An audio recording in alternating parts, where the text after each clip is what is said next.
അത് രസമുള്ള ഒന്നും പറയാനില്ല. പണ്ട് വന്നൊരു പണ്ടത്തെ അതേ കഥ, കുട്ടികളില്ലാതെ കുട്ടികളുണ്ടാകുന്നൊരു കഥ. അതാണ്.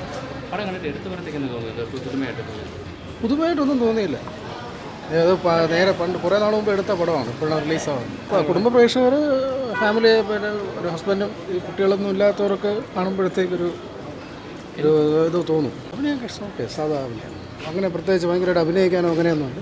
സാധാ പടം. അങ്ങനെ സ്കോർ ചെയ്യാനോ അങ്ങനെയൊന്നുമില്ല. ഒരു നോർമൽ പടം.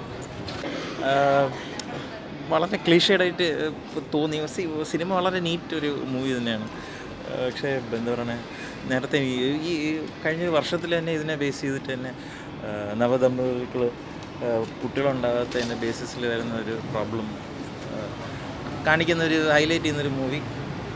പിയർ പ്രഷറും സോഷ്യൽ പ്രഷറും ഫാമിലിയിലുള്ള പ്രഷർ കാരണം ന്യൂലി മാരിഡ് കപ്പിൾസ് ആയിരുന്നാലും അവർ ഫേസ് ചെയ്യുന്നൊരു പ്രോബ്ലത്തിനെ കുറിച്ച് പറയാനും.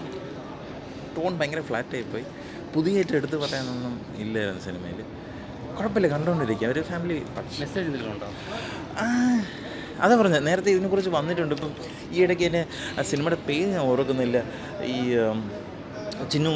ചിന്നു ചാന്ദിനി എന്ന് പറഞ്ഞ് ആക്ട് ചെയ്തൊരു വേറൊരു പുതിയൊരു ഹീറോയിനാണ് വിശേഷം. കറക്റ്റ്, ഓൾമോസ്റ്റ് സെയിം സിമിലർ ലൈൻസിൽ പോകുന്നു. അതിന് മുമ്പേ വേറൊരു മൂവി വന്നിട്ടുണ്ടായിരുന്നു, ന്യൂലി മാരിഡ് കപ്പിൾസ് ഒരുപാട് നാൾ കുട്ടികൾ കിട്ടാതെ വരുമ്പോൾ അവർ ട്രൈ ചെയ്യുന്ന ഒരു കാര്യം. പക്ഷേ ഈ സിനിമയിൽ അതിൽ ടെക്നിക്കാലിറ്റീസിൽ അങ്ങനെയൊന്നും അധികമായിട്ടൊന്നും പോയിട്ടില്ല.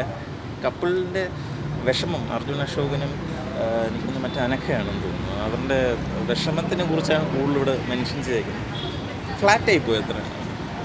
അർജുൻ അശോക് എങ്ങനെയുണ്ട്? ഫാമിലി പടമാണോ?